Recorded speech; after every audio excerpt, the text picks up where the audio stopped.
Hello, this is GG5405 Design and Management Projects, and this is the Malta Field Course Guide. In this presentation, I want to go through the Malta projects with you.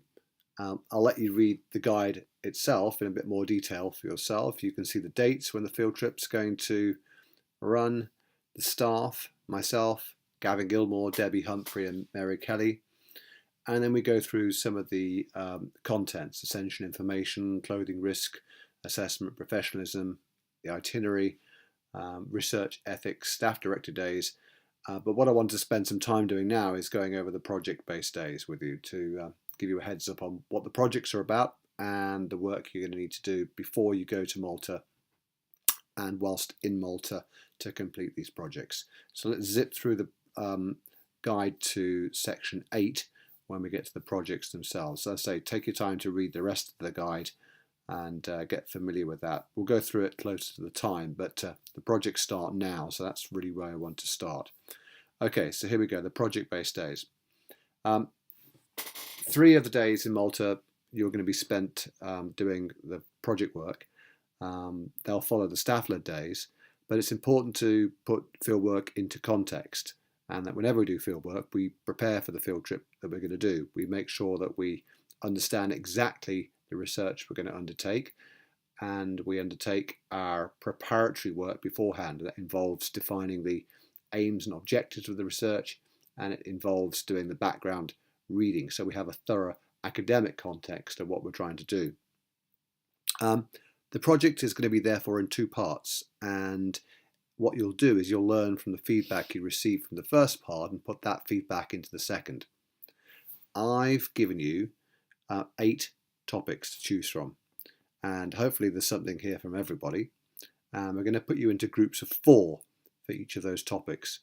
The topic titles are Food Security for All, Decarbonising Malta's Energy Sector, Conserving Malta's Natural Landscapes, Transport Challenges, Gender and Labour Market Participation in Maltese Society, Poverty in Malta, Immigration Issues in Malta, and Niche Tourism. So we're going to ask you to arrange yourselves into groups of 4, and each group will have a project that they'll undertake. And what you'll start by doing is meeting up in your project group and starting to plan that research out. And we're going to get you to write a research plan and literature review before you're going to go. That's going to be handed in at the end of the enrichment week. So you've got about 4 weeks or so from now to start working on this. What we're going to ask you to do is define your research aim and objectives, because what we provided you with is simply a topic title. In itself, that is not the aim. You're going to have to think about that title, do a bit of reading around it, and come up with a definitive research aim for that project. And then from that, think of how you're going to undertake that project, what your objectives are going to be, and what field methods might you then undertake in order to meet those aims and objectives. And also, what analytical methods will you use to analyse the data you acquire in the field to better understand the phenomenon you're trying to investigate. So you'll also need to therefore do a lot of reading around your topic to try to provide a setting and context for that research.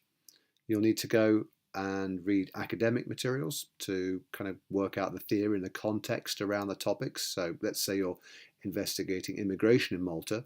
A lot of the reading you'll do will not be about Malta per se, but immigration issues in general.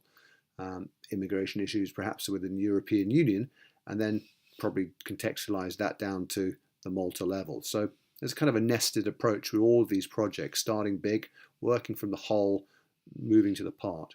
And that reading you'll do from the academic literature and then later from the practitioner literature, that's from government or organisations, NGOs, etc., will then provide you with a thorough background. So the ambition is when you guys get to Malta, you already know exactly what the context for your research is. And furthermore, you'll have developed the feedback you get from this report and you'll start to work that into the final projects. You'll have a very clear idea of the direction in which your research is going. That's going to be a group-based formative report. By formative, what we're saying here is that we're not going to give you a mark per se for this work. So you'll get feedback for sure, and that feedback is very, very important, because that feedback will inform the good things about that work and the areas for improvement that you'll need to develop before you go to Malta. But certainly in the summative assessment of the final report, we'll be asking you to demonstrate that you've taken on board those feedback comments, i.e. the more effort you put into this formative piece of work and the better you succeed at the formative, not only will that make it much easier to undertake the final piece of research that you'll do in Malta, but it'll also be able to demonstrate that you've taken on board those comments and really develop those comments to the full. So take this seriously. It's an important piece of work to do. Include maps and graphics into the work to illustrate the geography of what you're trying to investigate. And of course, liaise with a project supervisor. Each of these projects will have a supervisor who will be guiding you through those projects, and we strongly recommend that you make an appointment to meet up with that person, perhaps before the formative piece of work, certainly afterwards when you've got the feedback and you can have a chat about where the research is going, so that again, when you arrive in Malta, you've got a very clear view of the direction of that research. And that supervisor will also then help you when you're in Malta to guide the research. The second part of this work then is going to be what you'll do in Malta itself. And so you'll start by reflecting on the written feedback you receive from the research plan and literature review, and you'll start to develop those ideas. And as I say, what you'll then have is an opportunity in Malta then to actually gather the data, the field data, typically the primary data that's going to provide the evidence for you to test those ideas that you've defined. You're going to have 3.5 days in Malta, depending on how you organise your time, to conduct that research and provide that final report. So you're going to have to think very carefully about how you divide up that time, and we'll be giving you a bit more information about the logistics of project management in the following lectures.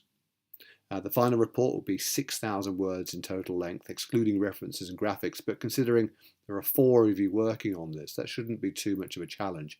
And put it into perspective, your final dissertation is going to be the order of about 10,000 words.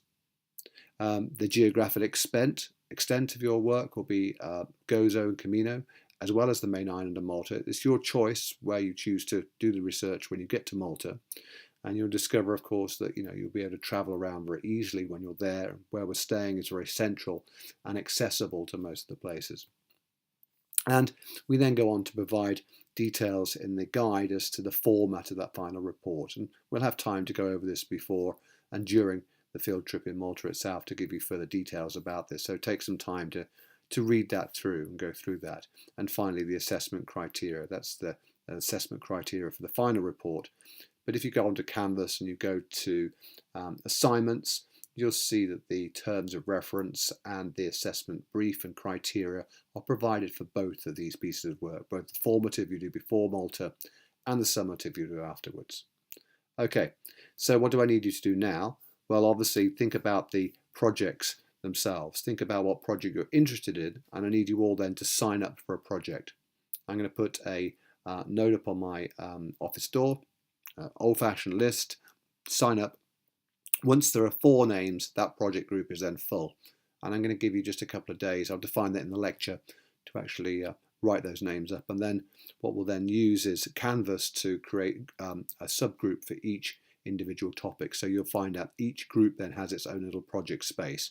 And I'll describe to you in the lecture how you can then use that project space on Canvas for working on your projects in the run-up to the field trip itself. That can be your, if you like, virtual space for working, firing off ideas between each other, sharing documents, etc. We'll talk more about it in due course. So the main message to take away from this is think about the projects you're interested in and say there should be something for everybody there. Sign up for a project and then start to arrange to meet with your group. Okay, thank you.